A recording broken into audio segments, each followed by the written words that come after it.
ఈ రోజున టీడీపీ 4వ తారీఖు ఎలక్షన్ కౌంటింగ్ అయిపోయిన తర్వాత అధికారం వచ్చిందనే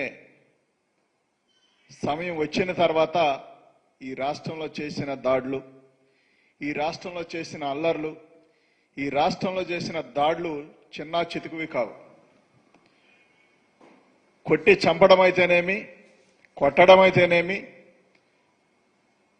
వ్యక్తిగత దూషణలు అయితేనేమి, అదేవిధంగా ప్రభుత్వ ఆస్తులు అయితేనేమి, ప్రైవేట్ ఆస్తులు అయితేనేమి. చంద్రబాబు నాయుడు గారు ప్రమాణ స్వీకారం చేసే 12వ తారీఖు దాకా మీకు సమయం ఉంది, మీ ఇష్టానుసారం అన్నట్టుగా చేయండి అన్నట్టుగా టీడీపీ నాయకుల డైరెక్షన్లో ఆ పార్టీ కార్యకర్తలు, ఆ పార్టీ నాయకులు చేసిన అరాచకాలు 1, 2 కాదు. రాష్ట్ర దేశ చరిత్రలో ఏ రాష్ట్రంలో కూడా జరగనన్ని ఈ రాష్ట్రంలో జరిగాయి. గత 5 సంవత్సరాలు జగన్మోహన్ రెడ్డి గారు పాలన చేశారు. ఎక్కడన్నా ఇబ్బంది కలిగితే జగన్మోహన్ రెడ్డి గారే డైరెక్ట్ గా పిలిచి వార్నింగ్ లాగా మాట్లాడేవాళ్ళు. అలాంటి పరిస్థితి నుంచి సాక్షాత్తు పార్టీ అధ్యక్షులు, పార్టీ నాయకులు, పక్కన ఉన్న లోకేష్ గారు వీళ్ళందరూ కూడా మీ ఇష్టానుసారం మీరు చెయ్యండి అని చెప్పిన విధానం మనందరం కూడా కొంచెం ఆశ్చర్యానికి లోనైనప్పటికీ ప్రజలందరూ అవకాశం దేనికి ఇచ్చారయ్యా అంటే, మేము ప్రతిపక్షాల పైన అంటే వాళ్ళ పైన కక్ష తీర్చుకోవడానికి మాకు ఛాన్స్ వచ్చింది, ప్రజలకు మేలు చేయడానికి కాదు అన్న భావం ఏర్పడిపోయింది వాళ్ళకి. ప్రజలు ఓటేశారంటే ఏమి చూసి ఓటేశారు? రకరకాలుగా జనాలు చెప్పుకుంటున్నారు, ఈవీఎంలని ఏదేదని. అలా కాకపోయినప్పటికీ ప్రజలే ఓటేశారు అనుకున్నప్పటికీ కూడా మరి ప్రజలు ఎందుకు ఓటేశారు, ఎందుకు ఎన్నుకున్నారు మిమ్మల్ని?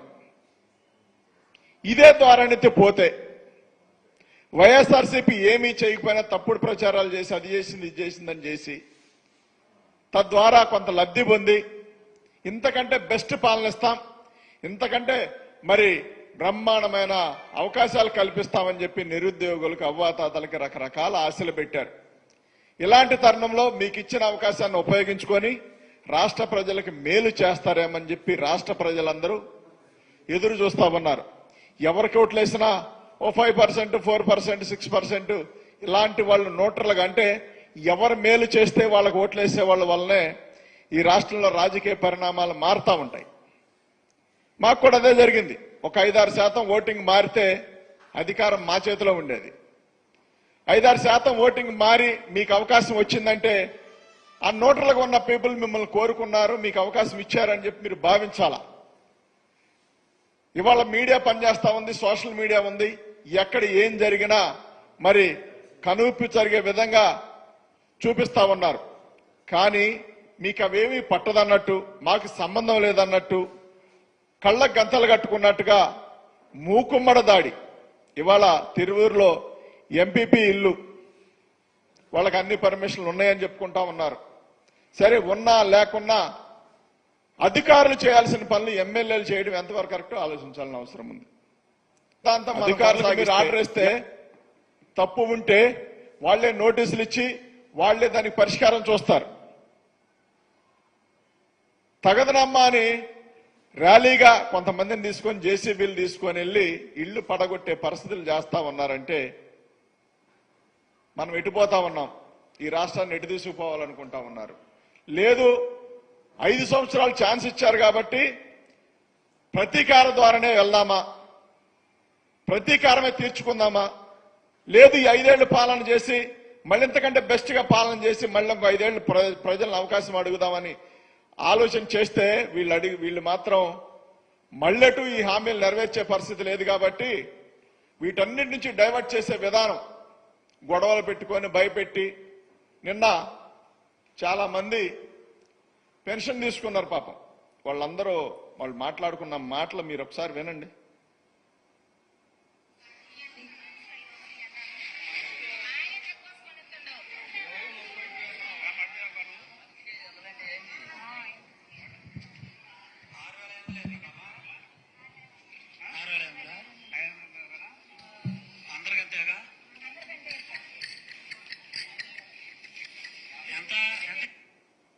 అంటే పెన్షన్ 7,000 అని చెప్పారు, చాలా చోట 6,500 అట్లా రకరకాలుగా పంచారు. దాని మీద విశ్లేషణ చేసుకొని ఎందుకు ఈ తప్పు జరిగింది, ఎవరు చేశారనే దాని మీద కఠినమైన నిర్ణయాలు తీసుకోవాల్సిన మీరు ప్రజలపైన, ఓట్లేసిన ప్రజలపైన, ఓట్లేసిన వాళ్ళపైన కక్ష తీర్చుకోవడం, ప్రతిపక్ష నాయకులను అనగదొక్కాలనుకోవడం ఎంతవరకు కరెక్ట్?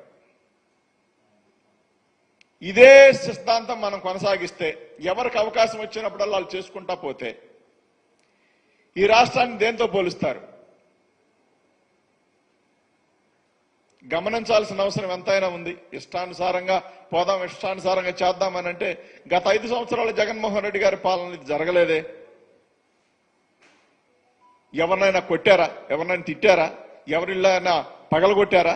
ఏం లేదు కదా.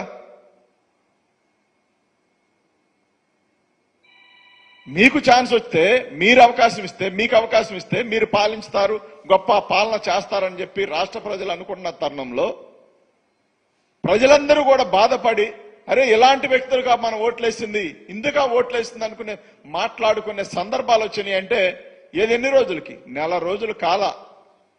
ప్రమాణ స్వీకారం చేసేమి 12వ తారీఖు నెల, అవకాశం వచ్చేమి 4వ తారీఖు నెల. ఇంకా ఏది నెలగాల. నెల కాకుండానే కింద స్థాయి నుంచి పై స్థాయి దాకా ఒకటే వ్యవహారం. కొడదాం, భయపెడదాం, ఇబ్బంది పెడదాం, రకరకాలుగా టార్చర్ చేద్దాం. వైఎస్ఆర్సీపీ వాళ్ళు ఎవడైనా సరే వదిలిపెట్టేది లేదు, మీ అంతు చూస్తామని మాట్లాడే విధానం చూస్తా ఉంటే ఎవరు ఎంత చూడాలన్నా ప్రజలకు మాత్రమే సాధ్యం. కేసులు పెడదాం, భయపెడదాం, రకరకాల కేసులు పెట్టి తప్పుడు కేసులు ప్రచారం చేద్దామని చెప్పి మాట్లాడుకునే విధానం కాకుండా మీకు చేతనైతే ఇలాంటి ఎమ్మెల్యేలను పిలిచి మాట్లాడండి. నిన్న ఒక మినిస్టర్ గారి భార్య, పాపం ఆమె కూడా తెలుసో తెలీదో మరి ఏం జరిగిందో తెలియదు, కానీ సాక్షాత్తు పోలీసులు సైతం నివ్వెరపోయారు.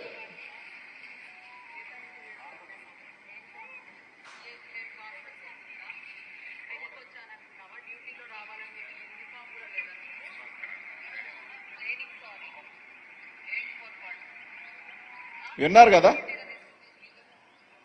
ఏ రోజన్నా వైసీపీ హయాంలో ఎమ్మెల్యేలు కావచ్చు, ఎంపీలు కావచ్చు, వాళ్ళ భార్యలు కావచ్చు, వాళ్ళ పిల్లలు కావచ్చు, ఎవరినైనా బెదిరించారా? ఈ ద్వారంలో ఇందాక సాక్షాత్తు బిల్డింగ్ పగలగొట్టడానికి జేసీబీలు వెళ్తా ఉంటే పోలీసులు అడ్డుకున్నారు. పోలీసులు అడ్డుకుంటా ఉంటే పోలీసులను పక్కకు నెట్టేసి, అంటే పోలీసులు కూడా అవసరం లేదు, అధికారం మాది కాబట్టి అనే భావంతో కరెక్ట్ కాదని పోలీసులు అడ్డుపడతా ఉంటే వాళ్ళని కూడా పక్కకు నెట్టేసి ఇష్టానుసారంగా కొట్టిన తీరు, ఇష్టానుసారంగా ఎగబడిన తీరు రాష్ట్ర ప్రజలందరూ చూస్తామన్నారు. అరే 5 ఏళ్ళు ఛాన్స్ వచ్చింది, గొప్పగా పాలన చేద్దాం, మళ్ళీ ఇంకో 5 ఏళ్ళు అడుగుదామని పక్కన పెట్టేసి ఇక ఎటు అబద్ధాలు ఆడాం కాబట్టి ఛాన్స్ రాదు కాబట్టి మనకు చేతనైంది, మనకు పగున్న వాళ్ళందరి మీద పగ తీర్చుకుందామని భావం ఏర్పరచుకున్నారు. చూసారా? కరెక్ట్ పాలసీ కాదు. నిన్నగాక మొన్న మహానుభావుడు రాజశేఖర రెడ్డి గారి విగ్రహాన్ని వేమూరు నియోజకవర్గంలో తగలబెట్టిన విధానం, ఇవన్నీ గమనించండి. ఎక్కడ పడితే అక్కడ అల్లరి చిల్లరగా తప్ప, దుర్మార్గంగా తప్ప, మీ గురించి మంచిగా మాట్లాడుకొని అరే వీళ్ళు కరెక్ట్, వీళ్ళు పర్ఫెక్ట్ అనుకునే పరిస్థితులు ఉన్నాయా? వీళ్ళు జోలికి వెళ్తే గొడవలు అవుతాయేమో, కేసులు పెడతారేమో అనే స్థాయికి ప్రజలు వచ్చారంటే సారళంగా 5 సంవత్సరాలు మీరు పాలించగలుగుతారా? ప్రజల్లో వ్యతిరేకత అనేది స్టార్ట్ అయితే మీరు నిర్మూలించగలరా? ఇప్పటికే మీ ఎదురుగా చాలా సమస్యలు ఉన్నాయి. ముఖ్యమంత్రిగా ఉన్న చంద్రబాబు నాయుడు గారి ఎదురుగా చాలా సమస్యలు ఉన్నాయి. వాటి మీద ఫోకస్ పెట్టడం మానేసి, ఇచ్చిన హామీలు నెరవేర్చడం మానేసి ప్రజలపైన కక్ష తీర్చుకోవటం. ఎందుకు ఓటేశారా? లేకపోతే మాకు అవకాశం వచ్చింది కాబట్టి ఇలాంటి దాడులు చేస్తామని ఏది చెప్పదలుచుకున్నారు? కాబట్టి అసాంఘిక శక్తుల్లా కాకుండా, దుర్మార్గమైన ఆలోచన కాకుండా, హేయమైన చర్యలు కాకుండా ఈ రాష్ట్రాన్ని పాలించాల్సిన అవసరం టీడీపీ ప్రభుత్వానికి ఉంది. అందులో చంద్రబాబు నాయుడు గారికి ఉంది. వాళ్ళ కుమారుడు లోకేష్ నీతి న్యాయం అని మొన్న ఒక వీడియో చూసా, మాట్లాడుతూ ఉన్నారు. దాన్ని కూడా పాటిస్తే మీరు చెప్పింది నిజం అనుకుంటారు. అట్లా కాదు, మేము ఎర్ర బుక్ రాసుకున్నాం కాబట్టి ఎవరినైనా బాధ పెడతామంటే దాని చట్టాలు ఉన్నాయి, దాని చట్ట పరిధులు ఉంటాయి, అందరు అన్ని విధాలుగా లా ఉంటది, చట్టం అందరికీ ధర్మంగా పాటిస్తారు, అందరూ చూసుకుంటారు. కాబట్టి మహా అయితే మీరు కేసులు మాత్రమే పెట్టగలరు. కానీ రాష్ట్ర ప్రజలు చూస్తా ఉన్నారు కదా మీరేం చేస్తా ఉన్నారు. ఇప్పుడు చేసిన పాపాలు 5 సంవత్సరాల తర్వాత ఎలక్షన్ ముందు మళ్ళీ రిఫ్లెక్ట్ అవుతాయి. ఈ వీడియోలన్నీ మీరు కొట్టిని, తిట్టిని, కొట్టించి, చంపిని రకరకాల వీడియోలన్నీ కూడా అప్పుడు మళ్ళీ రిఫ్లెక్ట్ అవుతాయి. ఇవన్నీ కూడా ప్రజలేం పిచ్చోళ్ళేం కాదు, 5 ఏళ్ళు కాదు 25 ఏళ్ళు అని గుర్తుపెట్టుకుంటారు, తగు బుద్ధి చెప్తారు. రౌడీ రాజ్యంలా కాకుండా, అల్లరిమోకల పార్టీలా కాకుండా న్యాయబద్ధంగా ప్రజల నుంచి ఎన్నుకున్న పార్టీలాగా మీరు పనిచేస్తే ప్రజలు క్షమిస్తారు. అట్లా కాదు, మేము ఇట్లానే పోతాం, ఇట్లానే ఉంటాం, ఇట్లానే జరుపుతాం, మా దుర్మార్గంగానే ఉంటుందంటే ఖచ్చితంగా ప్రజలు కూడా అదే తీర్పు మళ్ళీ నెక్స్ట్ ఇస్తారు. అందులో ఏమీ డౌట్ ఏం లేదు. అది ఎవరికైనా